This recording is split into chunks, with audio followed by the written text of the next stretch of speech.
सो इतने कॉल्स, इतने सारे कॉन्ग्रेचुलेटरी मैसेजेस जो आए हैं, सो ऑब्वियसली ओवरवेलमिंग है। मैं तो बस अपना पढ़ते गया एंड एग्जाम दे दिया तो आ गया। रैंक 1 का सपना मैंने ऐसे नहीं देखा था, पर हाँ ये जरूर था जो भी देना है अपना बेस्ट देना है। मैं कभी सोच के नहीं रखा था कि रैंक 2 आएगा मेरा। मेरा मानना ये है कि सबसे ज़्यादा इम्पोर्टेंट होता है कि आप अपना बेस्ट वर्जन बनो। एक प्रॉपर बैलेंस और एक proper schedule, that is the motto.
Hello friends, I welcome you all to the first lecture of Foundation Course Business Laws.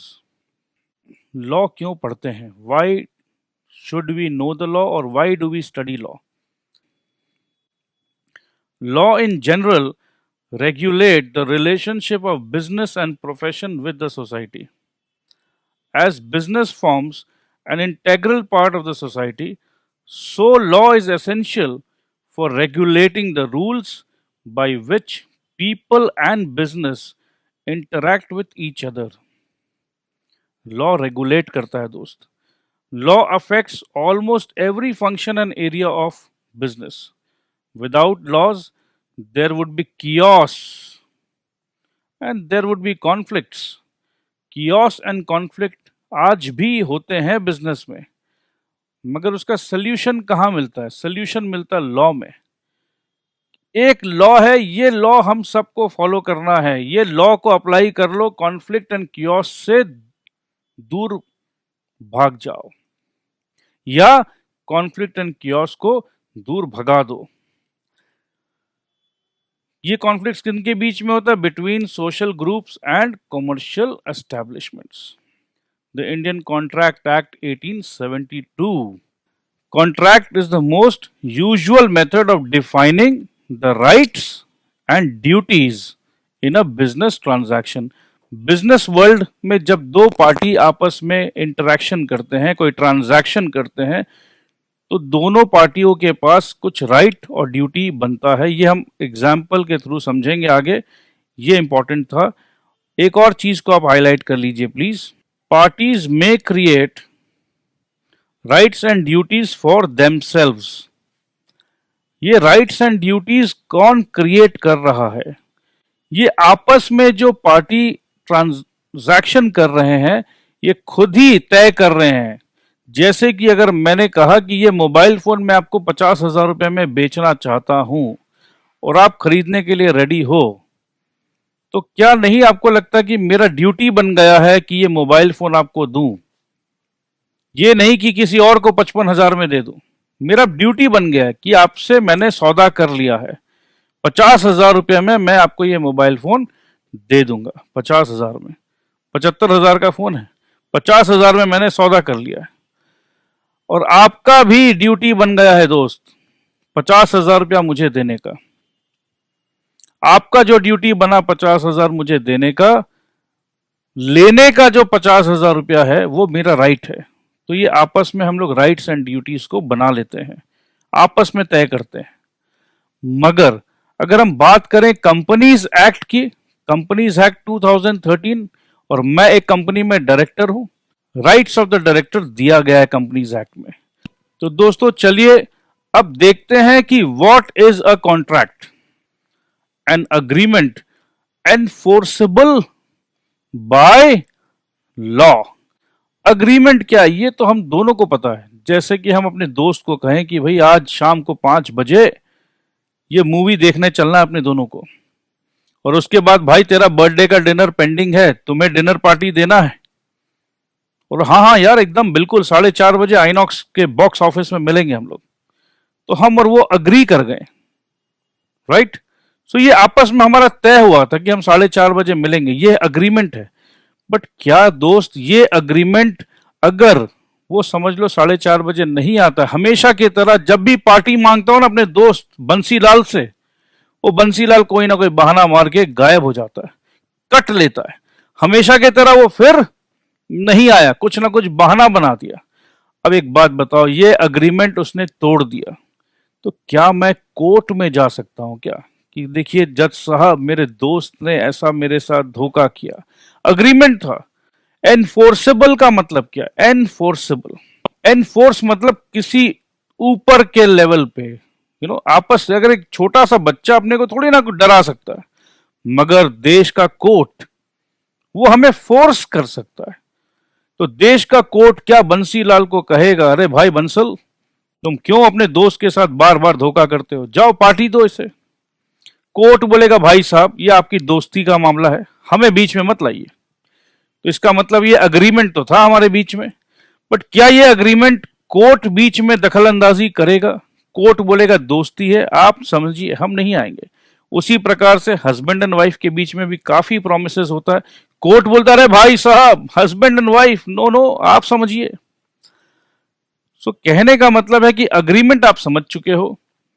Enforceable तभी होगा जब वो ऐसा अग्रीमेंट हो जहां कोर्ट रेडी हो।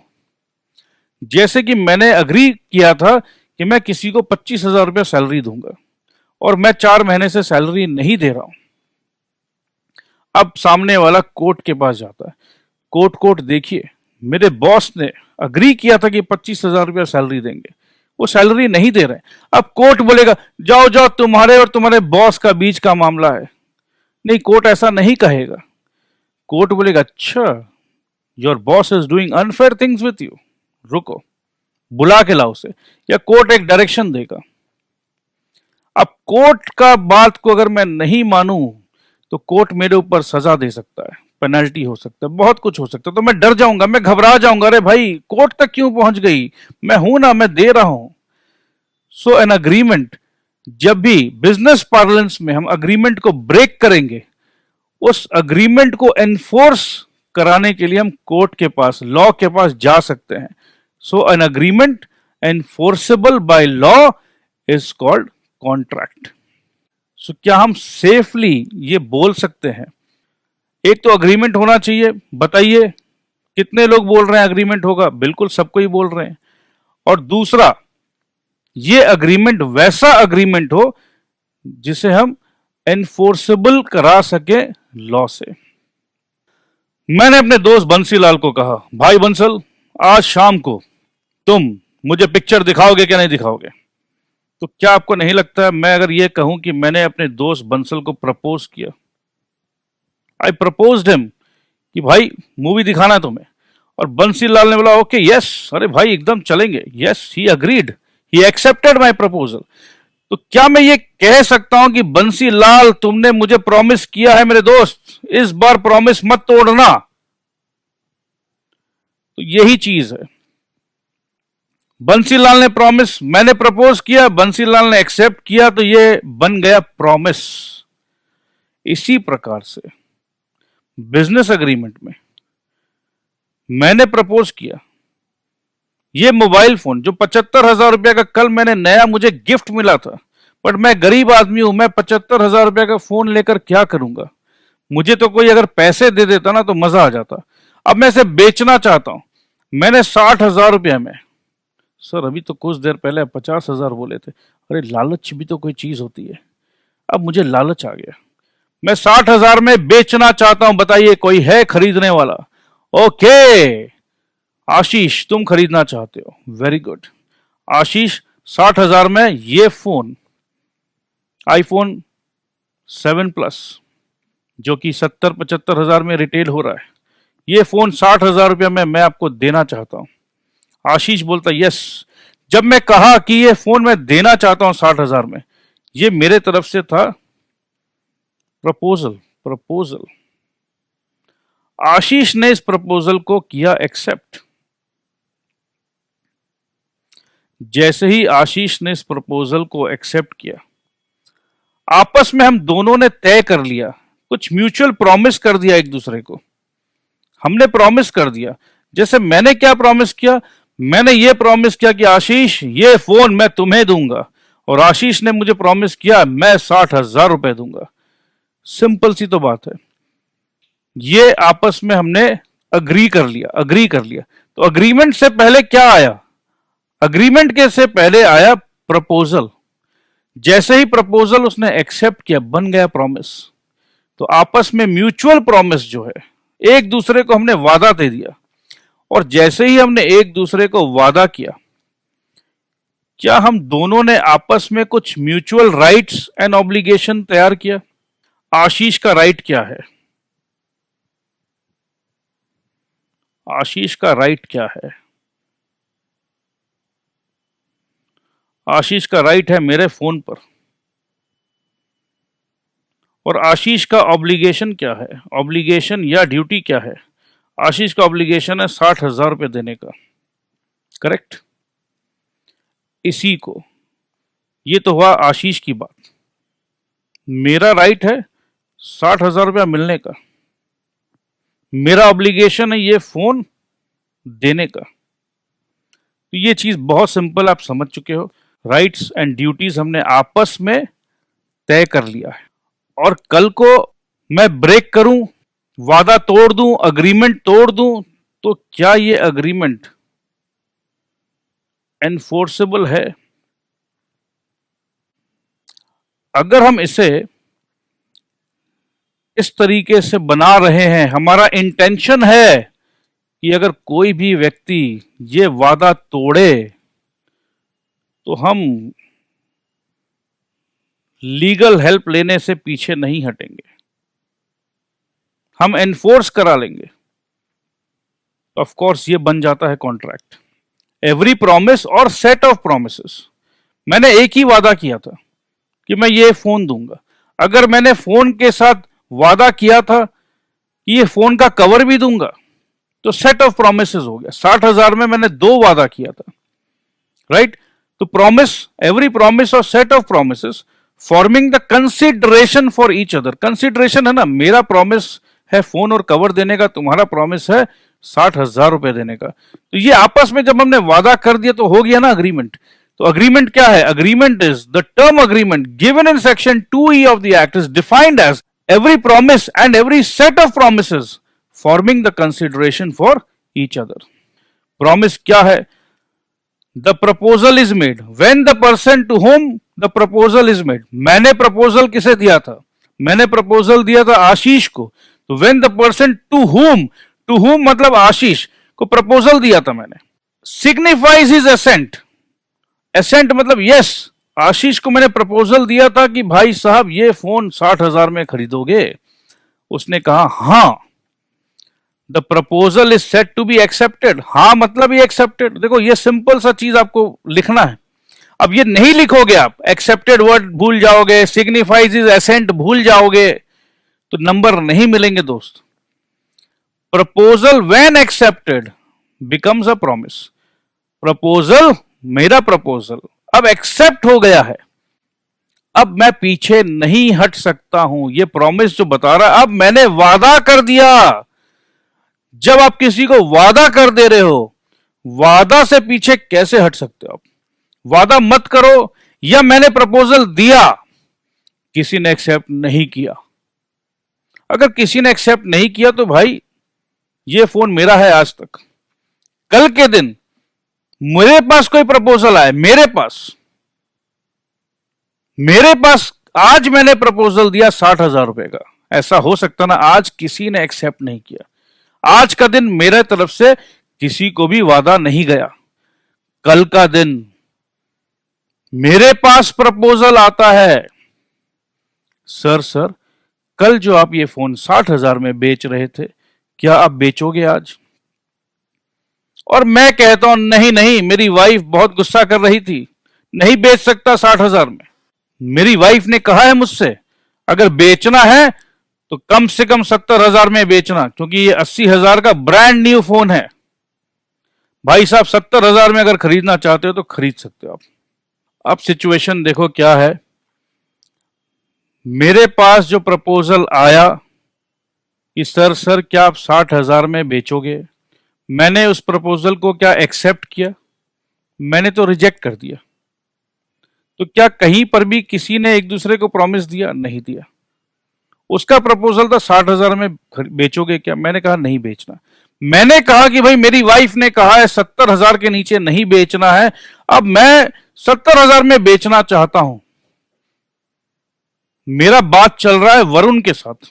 वरुण ने कहा सर 70,000 में मैं खरीदने के लिए तैयार हूं।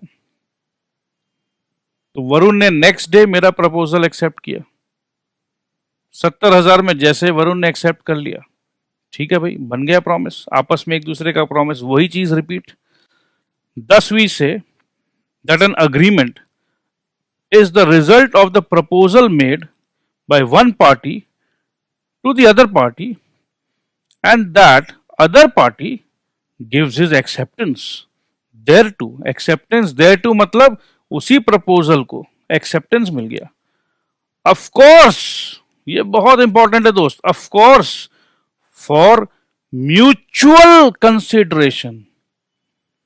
ये जो एक्सेप्टेंस देयर टू, ये देयर टू वर्ड जो है, ये जो मैंने एक्सेप्ट किया उस प्रपोजल को, of course yes, I will by this phone for 60,000 rupees. मजा आ गया ना यार, 60,000 में मुझे मिलेगा ये फोन, मैं जाऊंगा खुश होके, ये 80,000 का फोन 60,000 में मिल गया। तो म्यूचुअल कंसिडरेशन, मैं भी खुश होके जाऊंगा, देखो ये फोन का मेरे लिए कोई वैल्यू नहीं था, 60,000 मिल गया, 60,000 कैश। तो आपस में दोनों पार्टी खुश है। This is what it is. So agreement is equal to offer, proposal plus accept. Contract अब बताइए क्या है? बेसिकली प्रपोजल था, प्रपोजल एक्सेप्ट हुआ, प्रॉमिस बना, दोनों तरफ में प्रॉमिस हुआ, अग्रीमेंट बना, अग्रीमेंट ये एनफोर्सेबल बाय लॉ है, तो ये कॉन्ट्रैक्ट है। अब एक क्वेश्चन पूछना आपसे, रेसिप्रोकल प्रॉमिस क्या होता है बताइए? तो लॉ का लैंग्वेज ये है, जब दोनों पार्टी एक दूसरे को प्रॉमिस कर रहे हैं तो उसे हम रेसिप्रोकल प्रॉमिस कहते हैं। Law of contract deals with only such obligations which has resulted from agreement। agreement हुआ तो उस agreement का result क्या है? obligation। अब ये बोल रहे हैं कि law of contract deals only with such legal obligation, legal obligations। तो बिल्कुल सही है, law of contract तो legal obligation में ही डील करता है। अब ये एक चीज और बता रहे हैं, some obligations are outside the purview of law of contract। some obligation, तो दोस्त some obligation मतलब इसमें देखिए ऊपर में आप देखिए लीगल ऑब्लिगेशन है वर्ड, ऊपर में ये वर्ड आप देखिए लीगल ऑब्लिगेशन, तो बोल रहे हैं कॉन्ट्रैक्ट एक्ट के परव्यू में है। फिर ये नीचे देखिए, सम ऑब्लिगेशन, सम ऑब्लिगेशन, इसमें लीगल वर्ड लिखा हुआ है क्या दोस्त? ऑब्लिगेशन तो है, बट क्या इसमें लीगल वर्ड लिखा हुआ है? नहीं लिखा हुआ है, बट ऑब्लिगेशन है। Some obligation are outside the purview of law, explain. ऐसा अगर क्वेश्चन आया तो इसका आंसर आपको क्या देना है? बिल्कुल, कॉन्ट्रैक्ट एक्ट लीगल ऑब्लिगेशंस को देखते हैं, तो कौन सा ऑब्लिगेशन ऐसा है जो आउटसाइड द परव्यू है? इसका आंसर दोस्त नीचे ही लिखा हुआ है, an obligation to maintain wife and children. Wife का डिमांड, बच्चों का डिमांड, उनका तो अधिकार बन गया, भाई आप हस्बैंड है, आपसे नहीं मांगेंगे तो किससे मांगेंगे, मैं ऑब्लिगेशन में हूं। क्या ये ऑब्लिगेशन लीगल ऑब्लिगेशन है? नहीं मेरे दोस्त, ये लीगल ऑब्लिगेशन नहीं है। तो ये कैसा ऑब्लिगेशन है? इसे कहते हैं स्टेटस ऑब्लिगेशन। ये ऑब्लिगेशन मैंने कानूनन नहीं बनाया है, राइट? ये ऑब्लिगेशन कानूनन नहीं है, ये स्टेटस। आज के डेट में फेसबुक में एक होता है एक कॉलम, स्टेटस, रिलेशनशिप स्टेटस। कोई लिखता है कॉम्प्लिकेटेड, कोई लिखता है सिंगल। तो ये स्टेटस रिलेशनशिप है, स्टेटस ऑब्लिगेशन है। स्टेटस क्या है? आपका स्टेटस है हस्बैंड। अरे भाई, अब हस्बैंड बने हो तो बैंड तो आप ही को बजाना होगा या बजवाना होगा। तो ये चीज एकदम क्लियर है, स्टेटस ऑब्लिगेशन है, outside the purview of contract act है। प्रपोजल को हम ऑफर भी कहते हैं। फ्लो हो रहा है, देखो, ऑफर एक्सेप्ट हो गया। क्या मेरा मोबाइल फोन खरीदोगे 60,000 रुपए में? ये मेरा ऑफर था, ये एक्सेप्ट हो गया, हाँ जी खरीदेंगे। एक्सेप्टेंस मतलब हाँ जी, एसेंट, इससे हम एसेंट भी कहते हैं। अब ये क्योंकि मेरा प्रपोजल एक्सेप्टेड प्रपोजल बन गया है, इसे हम कहते हैं अग्रीमेंट। लिखा हुआ है, मैं दोबारा अपने हैंडराइटिंग में लिख रहा हूं। अब ये अग्रीमेंट अगर कोई भी पार्टी फेल करता है तो ये लॉ के, कानून के दरवाजा को खटखटाएंगे हम। लीगली एनफोर्सेबिलिटी है तो ये दोस्त कॉन्ट्रैक्ट है। एकदम मेरे ख्याल से अब आपके दिमाग में बैठ गया होगा। आइए अब देखते हैं difference between agreement and contract. दोस्त ये दो पॉइंट एकदम इजी है, ये आप पढ़ोगे तो आपको समझ में आ जाएगा। ये पॉइंट मैं पढ़ रहा हूं, तीसरा point, legal obligation. May create मतलब मे नॉट क्रिएट भी है। An agreement does not always grant rights to the parties. एक अधिकार अग्रीमेंट था, मगर वो अगर कॉन्ट्रैक्ट बन जाए, कॉन्ट्रैक्ट मतलब उस अग्रीमेंट में क्या जोड़ना है, तड़का क्या चीज का मारना है? तड़का मारना है अग्रीमेंट में लीगैलिटी का। तो लीगैलिटी का तड़का मारते के साथ necessarily creates legal obligation. A contract always grants certain rights to every party. दोनों पार्टी को कुछ ना कुछ राइट और दोनों पार्टी को कुछ ना कुछ ऑब्लिगेशन करना ही करना है। अमिताभ बच्चन साहब को हमने इनविटेशन दिया था कि अमिताभ बच्चन साहब आपको आना है इस प्रोग्राम में, and yes he charge 5 crore rupees आने के लिए।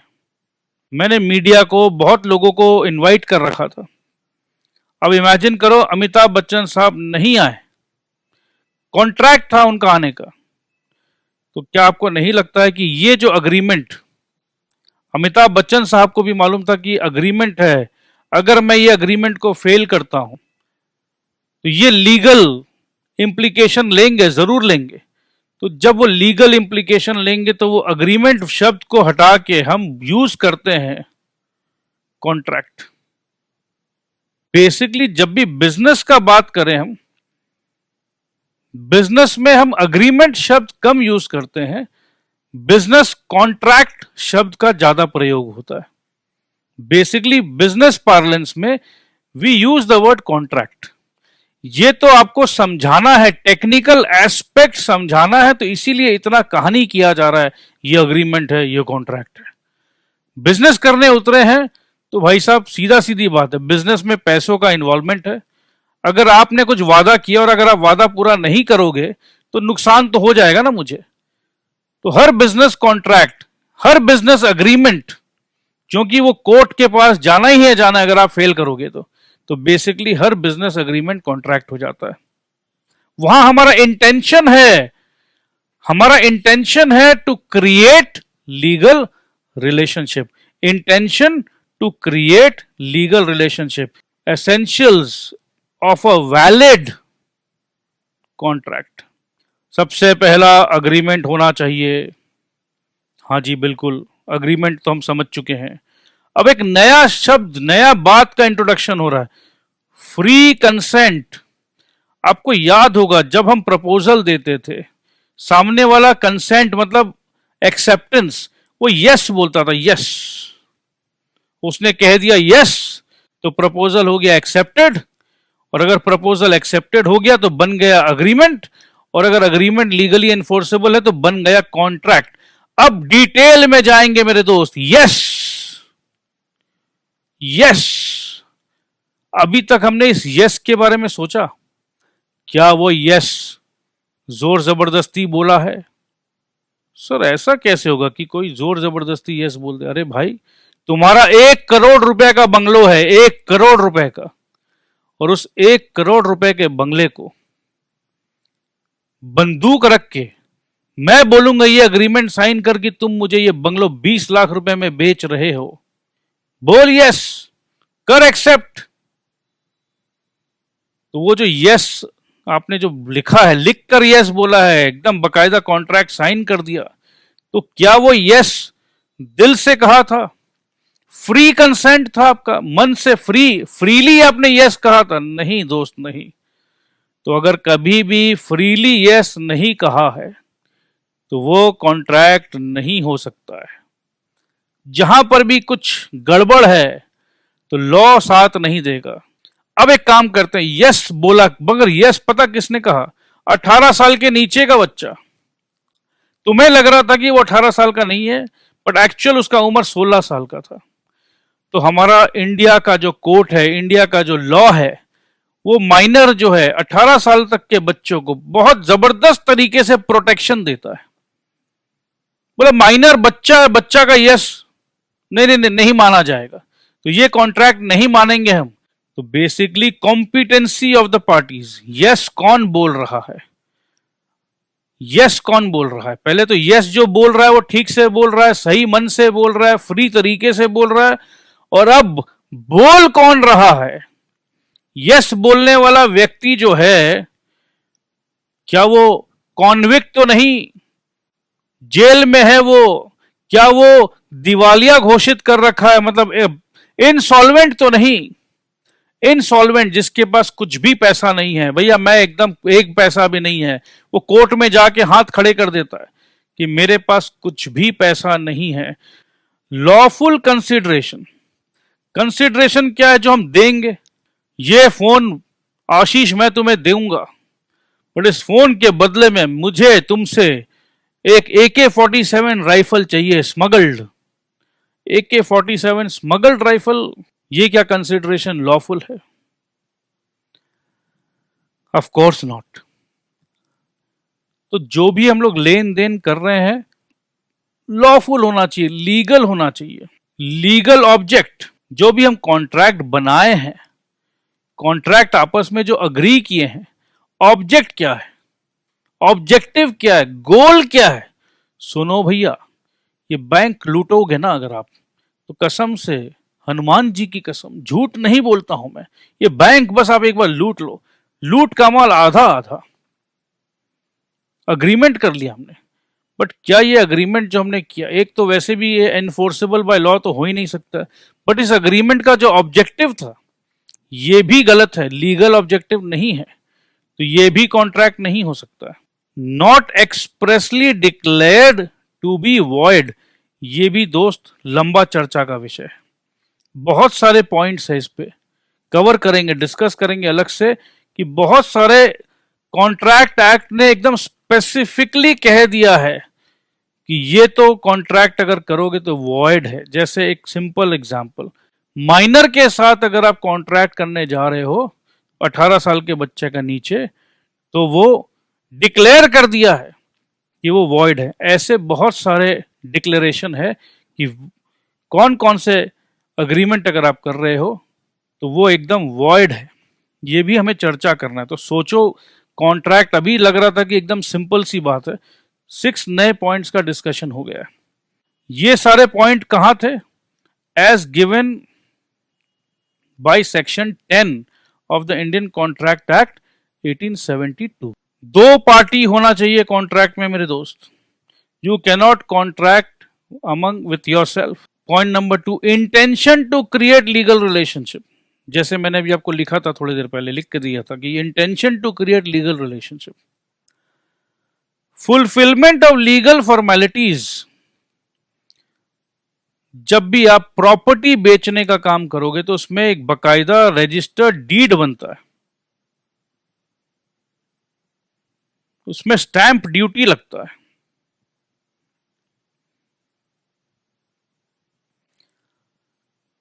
तो अलग अलग लेवल पे कहीं भी अगर कुछ लीगल फॉर्मेलिटीज करनी है और आपने नहीं की है तो वो कॉन्ट्रैक्ट नहीं माना जाएगा।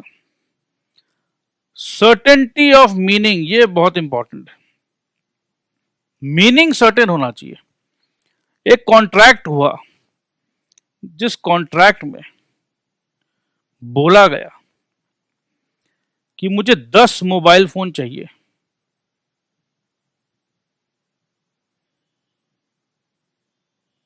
32 GB वाले चाहिए। एक बात बताओ, क्या सिर्फ इतना बोलने से सर्टेन हो गया क्या? कौन से मोबाइल फोन चाहिए भाई? इतना सारा कंपनी, इतना सारा ब्रांड, 32 GB में तो बहुत वेरिएशन है। 32 GB और सिर्फ 10 मोबाइल, इतना बोलने से सर्टेन नहीं हो रहा है, तो क्या ये कॉन्ट्रैक्ट माना जाएगा? नहीं माना जाएगा।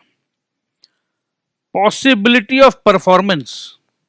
मैंने एक कॉन्ट्रैक्ट किया कि मैं तुम्हारे लिए जादू के ताकत से 10 के 10 मोबाइल फोन, तुम मुझे 1 मोबाइल फोन दो, मैं ऐसा मैजिक करूंगा कि वो 10 मोबाइल फोन हो जाएगा। बस उसके लिए मुझे 10 मोबाइल फोन का कीमत आईफोन वाला करूंगा, आईफोन 80,000 वाला आईफोन, तुम बस एक आईफोन मुझे खरीद के दो, मैं उसे 10 आईफोन बना दूंगा और मेरा फीस है 25%।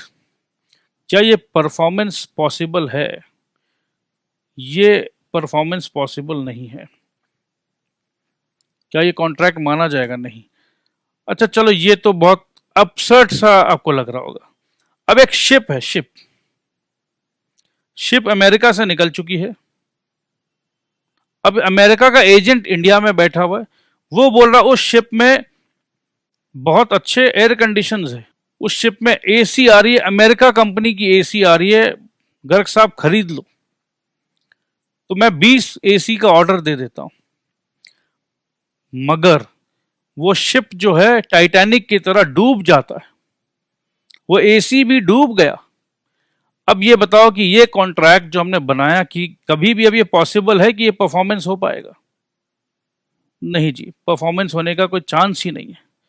तो ये अगर चांस नहीं है तो ये कॉन्ट्रैक्ट, अब कोई वैल्यू नहीं है इस कॉन्ट्रैक्ट का। तो ये 10 पॉइंट को और डिटेल में डिस्कशन होगा।